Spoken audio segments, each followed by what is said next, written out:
할렐루야. 성령께서 이 시간도 하나님의 귀한 말씀 가운데 능력으로 역사하실 줄 믿습니다. 우리는 아무리 내가 뛰어나다 할지라도 가장 위대한 예언자가 될 수 없고 또 방언의 능력자도 될 수 없습니다. 가장 위대한 훌륭한 지식의 소유자도 사실은 될 수가 없습니다. 왜 그렇습니까? 우리는 이런 것들은 다 부분적으로 알고 부분적으로 역사하기 때문에 그렇습니다. 그러나 우리는 가장 위대한 사랑의 소유자는 될 수 있습니다. 사랑은 영원하기 때문에 그렇습니다. 그런데 오늘 말씀을 보니까 이 영원한 사랑이 완전한 사랑임을 우리에게 역설해 주고 있습니다. 모든 은사라고 하는 것은 부분적입니다. 그러나 사랑만은 완전합니다. 영적인 은사, 고린도 교회 모든 성도들이 추구했던 것입니다. 이 영적인 은사를 사모하고 이 영적인 은사를 그들은 구하고 있었으면서도 가장 중요한 사랑에 대해서만큼은 그들은 무관심했습니다. 물론 예언을 통해서 우리는 미래를 통찰합니다. 또 방언을 통해서 하나님의 깊은 심정을 우리는 이해할 수 있습니다. 그리고 영적인 지식을 통해서 하나님의 뜻과 섭리가 어디에 있는지를 깨닫고 알 수가 있습니다. 그러나 이 모든 것을 통해서 안다고 하는 것이 어떻습니까? 아주 일시적인 것이고 또한 부분적인 것에 불과합니다. 고린도 교회 성도들은 하나님께서 주시는 이 은사들, 예언이나 방언이나 지식이나 이런 것들을 통해서 자기 자신이 하나님과 같이 전지전능한 사람이 되었다는 착각 속에 빠져들었습니다. 그래서 나도 하나님같이 될 수가 있다. 전지전능한 하나님의 은사를 받으면은 나도 그렇게 될 수 있다고 생각들을 했습니다. 이것은 마치 바닷물을 한 컵 받아 마시고 나서 태평양 전체를 내가 다 알고 이해한 것처럼 생각하는 것과 다름이 없습니다. 우리가 흔히 말하는 것이 있잖아요. 장님 코끼리 만지기라는 말이 있습니다.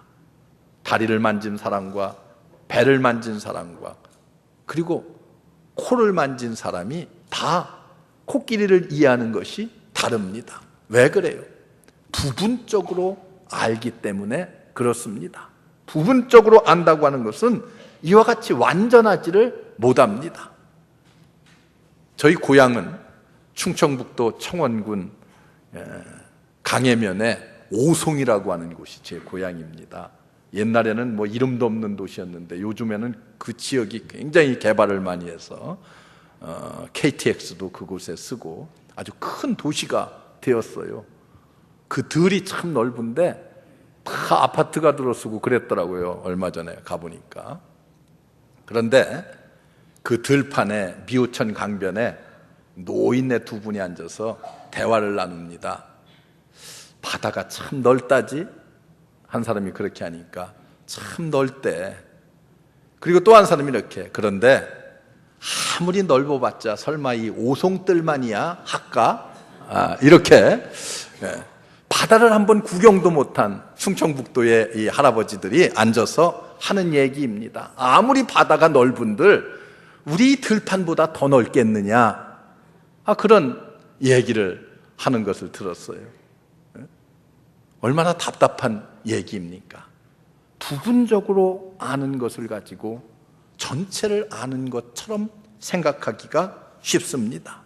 고린도 교회 성도들이 철없는 아이들처럼 약간의 하나님께서 주신 그 은사들, 방언이라든지 예언이라든지 또는 영적인 지식, 그런 것들을 조금 맛보고 나서 기독교의 모든 것들을 다 내가 섭렵하고 이해한 것처럼 자긍하면서 교만해했습니다.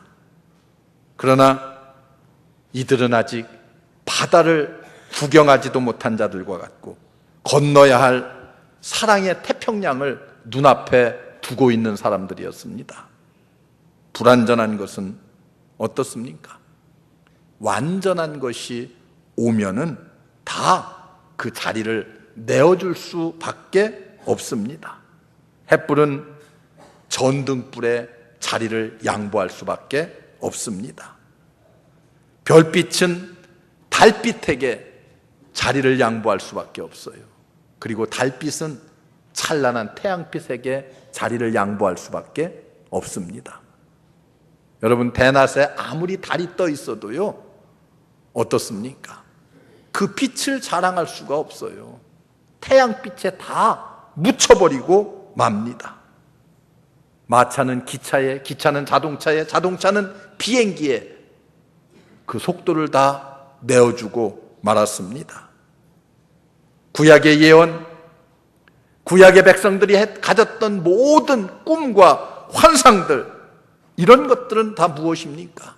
하나님의 진리를 하나님께서 부분적으로 우리 인간들에게 알려주었습니다. 계시하셨어요.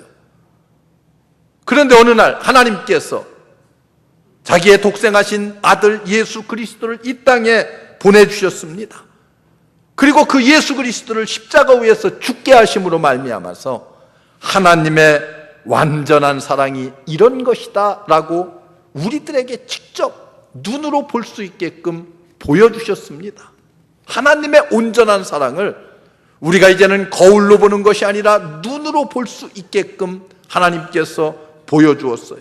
그렇기 때문에 온전한 사랑을 우리가 이해하려고 하면은 예수 그리스도 안에서만이 우리는 온전한 사랑을 이해할 수 있고 체험할 수가 있습니다. 오늘 성경은 이렇게 말합니다. 온전한 것이 올 적에는 불완전한 것들을 다 폐하여 버릴 것이다. 그렇게 말씀하고 있습니다. 온전한 때가 언제입니까? 사람들은 신구약 성경이 우리에게 주어졌을 때를 온전한 것이 왔다고 생각해요. 어떤 분들은 예수 그리스도가 이 땅에 다시 오시는 그날 우리는 온전한 것이 온 때가 되지 않았나 그렇게 생각합니다. 우리는 어느 입장을 취하든 그것이 중요한 것이 아닙니다. 그때는 바로 어떤 때요? 성숙한 때를 의미합니다. 그리스도인이 개인적으로나 또는 교회적으로나 성숙하게 될 때에 부분적으로 내게 도움을 주던 예언이나 방언이나 영적 지식이나 이런 것들을 대신해서 우리는 온전한 사랑을 구할 수밖에 없음을 성경은 우리에게 가르치고 부인할 수가 없습니다. 성숙한 사랑 앞에 예언도 지식도 방언도 문자 그대로 부분적인 것에 불과합니다. 이 부분적인 것에서 이제는 온전한 것으로 우리의 관심의 대상이 바뀌어야 됩니다. 온전한 사랑을 내가 누리기 위해서 노력해야 되고 의지를 가져야 되고 실천하려고 최선을 다해야 됩니다. 우리가 언제까지 부분적인 것만을 구하고 생각하고 그리고 그것을 추구하고 있겠습니까? 그래서 바울은 오늘 말씀을 통해서 두 가지의 예를 들어서 우리에게 말씀하고 있습니다.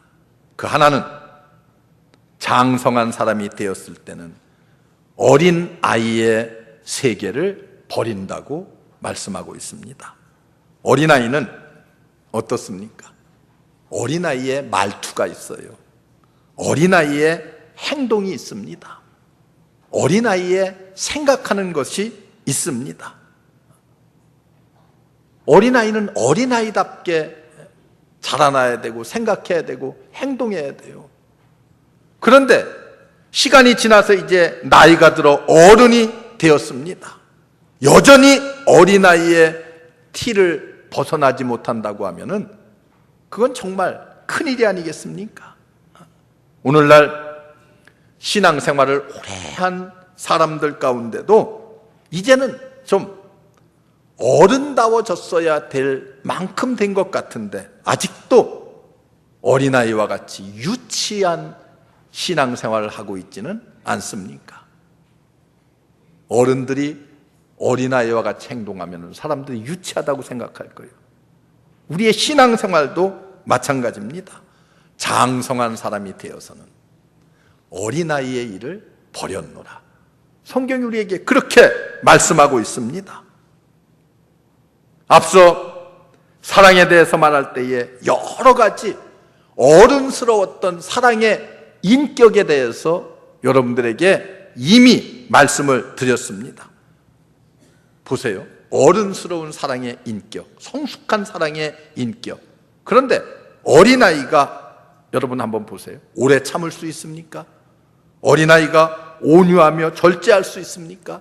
투기하지 아니하며 또 자랑하지 않고 교만하지 아니할 수가 있습니까?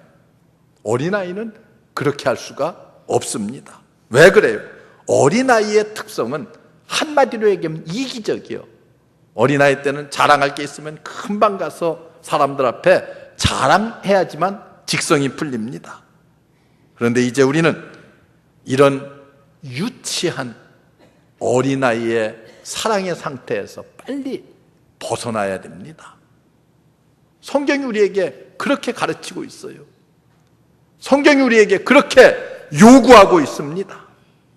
주관적이고 감각적이고 환상적이고 그리고 이기적이던 그런 사랑을 이제는 좀 벗어나서 떠나서 객관적이고 의지적이고 그리고 실제적이고 성서적인 그런 사랑을 우리가 이제 배우고 그리고 실천에 옮겨야만 합니다.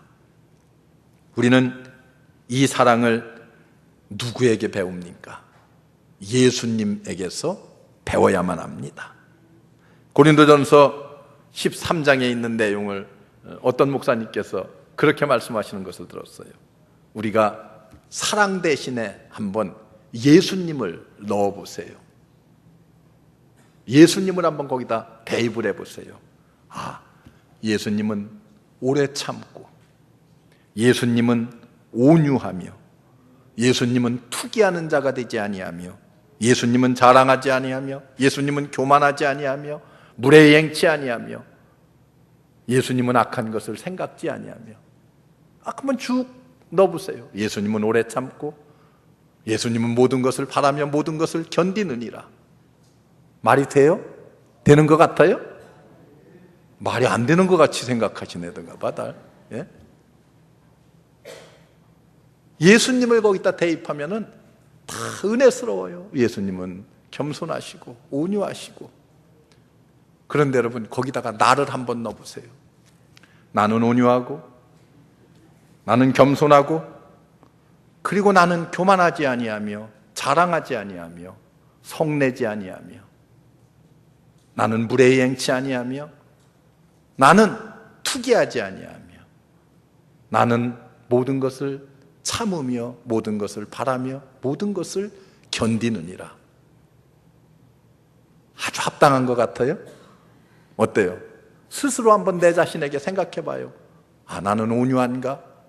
나는 온유하며 만약에 나를 대입해서 거기에 무언가 꺼리낌이 있고 그리고 뭔가 부족하다고 하면 나는 아직도 온전한 사랑을 이 땅에서 갖지 못하고 실천하지 못한다 해도 과언이 아닙니다. 여러분 거기다가 예수님을 대입하면 그 의미가 온전해지는데 거기에 나를 대입하면 어때요? 의미를 잃어요. 사랑의 의미를 다 잃어버리고 맙니다. 왜 그래요? 내가 아직도 부족하기 때문에 내가 아직도 하나님의 사랑을 이 땅에서 실천하는 데 있어서 너무도 연약하기 때문에 그렇습니다. 문제는 예언이 아니고 문제는 지식이 아니고 방언이 아닙니다. 우리가 진정으로 필요한 것이 있다고 하면 무엇입니까? 온전한 사랑을 내가 이 땅에서 실천하는 길입니다. 사랑하는 성도 여러분, 주님께서 요구하는, 주님께서 가르쳐 주신, 주님이 친히 보여주신 온전한 사랑을 이 땅에서 온전히 실천할 수 있는 여러분들 되시기를 주의 이름으로 축원합니다. 또 하나는 오늘 말씀을 보면 사랑의 완전함을 거울에다가 비교해서 우리에게 말씀하고 있습니다. 거울이라고 하는 것은 자신의 모습을 보는 거예요. 그 당시에 거울이라고 하는 것은 오늘날 우리가 보는 거울처럼 그렇게 아주 투명한 거울이 없었어요. 다 그 당시에는 주로 많이 있던 것이 노쇠 거울이라고 그래요. 노쇠 거울. 노쇠를 투명하게 잘 닦아서 거기 얼굴을 비치면은 얼굴이 비치는데 어때요? 완벽하지를 못해요. 어딘지 모르게 안개가 낀 것 같고 불투명합니다. 희미합니다. 사랑을 거울에 비유해서 우리에게 말씀하고 있습니다. 증오가 가득 찬 오늘날 우리들의 인간관계를 보면서 어떻게 보면 우리는 아주 가면을 쓴 배우와 같은 삶을 우리가 이 땅에서 살아가고 있지 않는가? 이 땅에 살면서 피곤한 연기자들이 되어서 연기를 하면서 살고 있지는 않은가? 사랑이 불투명합니다. 성경은 온전한 사랑을 실천할 때에 얼굴과 얼굴을 대하는 것처럼 모든 것이 명확하다고 우리에게 말씀하고 있습니다.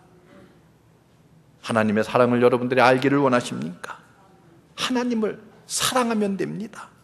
하나님께서는 하나님을 사랑하는 자에게 자신의 모습을 그대로 나타내 보여주십니다. 그래서 요한복음 14장에 가서 보면은 나의 계명을 지키는 자라야 나를 사랑하는 자니 나를 사랑하는 자는 내 아버지께 사랑을 받을 것이요 나도 그를 사랑하여 그에게 나를 나타내리라 이렇게 말씀하셔요. 그렇기 때문에 주를 사랑하는 자는 어떻게 해요? 주를 보고 그를 압니다. 온전히 보고 온전히 알게 될 것이라고 성경이 우리에게 그렇게 말씀합니다. 주님의 사랑을 온전히 우리가 본받고 따라가면 하나님을 온전히 알게 될 것이고 우리 예수님을 온전히 알게 됩니다. 이런 주님과의 사랑의 관계에서 사랑의 주님을 우리는 경험하고 우리는 그 주님의 사랑을 이 땅에서 맛보게 됩니다. 우리가 이 땅에서 온전한 말, 온전한 생각, 온전한 행동 이것을 여러분들이 원한다고 하면 우리의 심령을 주님의 사랑으로 채워야 됩니다. 주님의 사랑을 이 땅에서 실천해야 됩니다. 온전한 지식을 구합니까? 온전한 방언을 원하십니까? 온전한 사랑 안에서만이 이런 하나님께서 우리에게 주신 부분적인 은사들이 온전해질 수가 있습니다. 왜 그래요? 사랑만이 완전하기 때문에 그렇습니다. 주님의 사랑, 끝까지 우리를 사랑하시는 그 사랑, 아무도 빼앗을래야 빼앗을 수 없는 그 사랑, 십자가 위에서 피 흘려 죽으심으로 나에 대한 자기의 사랑을 확증하시는 하나님의 그 놀라운 사랑, 이 사랑으로 우리의 심령을 채워야지만이 하나님께서 우리에게 베풀어 주시는 수많은 은사들이 다 의미가 있어집니다. 우리는 하나님의 이 사랑을 공급받아야 됩니다. 우리는 하나님의 이 사랑을 가지고 세상에 나아가서 살아야지만이 우리의 신앙생활이 승리할 수가 있습니다. 수없이 말씀드립니다만 사랑은 추상적인 것이 아닙니다. 사랑은 감상적인 것이 결코 아닙니다. 사랑은 강력한 의지를 담고 있는 행동입니다. 그래서 여러분들이 고린도전서 13장을 읽으면 첫 마디부터가 아주 강력한 행동을 요구하는 그런 말씀으로 전개되고 있습니다. 여러분, 그렇기 때문에 우리는 어떻게 해야 돼요? 행동으로 사랑은 보여야 됩니다. 가족을 사랑하고 믿음의 형제들을 사랑하고 이웃을 사랑하고 그리고 우리 예수님의 말씀과 같이 원수까지도 용서하고 포용하고 끌어안고 사랑할 수 있는 그런 사랑의 마음으로 우리의 심령을 채워야 됩니다. 우리의 심령이 성령으로 충만해서 이런 사랑의 삶을 우리가 이 땅에서 살아갈 수 있어야 됩니다. 기독교의 역사를 여러분들이 한번 보세요. 기독교의 역사는 이 사랑이 승리한 역사입니다. 우리가 승리라고 말할 때는 보통 어떤 전쟁 같은 것들을 생각해요. 이 세상의 역사가요, 전쟁을 통해서 이기고 지고 땅을 빼앗고 빼앗기고 하는 역사가 계속 반복되었습니다. 아무리 많은 땅을 빼앗아서 가지고 있던 나라도 또 시간이 지나면은 뒤집어져서 또 빼앗깁니다. 이게 인간이 가지고 있는 세상적 승리의 역사입니다. 그런데 기독교의 승리의 역사는 그것이 아닙니다. 사랑이 승리한 역사예요. 예수님이 이 땅에 오시고 그리고 그가 가신 지 2000여 년의 세월 속에서 사랑이 전 세계를 점령했어요. 그것은 이념과 사상을 초월했습니다. 공산주의 국가에도 그리고 민주주의 국가에도 어느 나라를 막론하고 복음이 들어가서 사랑이 점령해서 점점 더 그 승리의 세를 더해가고 있습니다. 이것이 바로 기독교의 사랑이 승리한 역사의 모습입니다. 오늘 이 모습을 여러분들이 되새기면서 나는 이 땅에 있는 모든 사람을 사랑합니다, 이렇게 고백해야 돼요. 나는 앞으로도 사랑하며 살 것입니다. 하나님께서 우리에게 요구하는 사랑의 요구입니다. 이런 아주 명확하고도 분명한 사랑의 신앙 고백을 하는 여러분들 되시기를, 그래서 새로운 승리의 역사를 내 신앙생활에서 써갈 수 있는 여러분들 되시기를 주의 이름으로 축원합니다. 기도하겠습니다. 은혜로우신 하나님, 감사합니다. 우리를 불러주시고 사랑으로 우리에게 보여주신 주님, 그 사랑 본받게 하시고 배우게 하시고 그 사랑 세상에 나가서 실천하게 하옵소서. 주님이 함께 하실 줄 믿습니다. 우리 모든 성도들 사랑으로 승리하는 신앙의 새로운 역사를 써가게 하옵소서. 예수님의 이름으로 간절히 감사하며 기도하옵나이다. 아멘.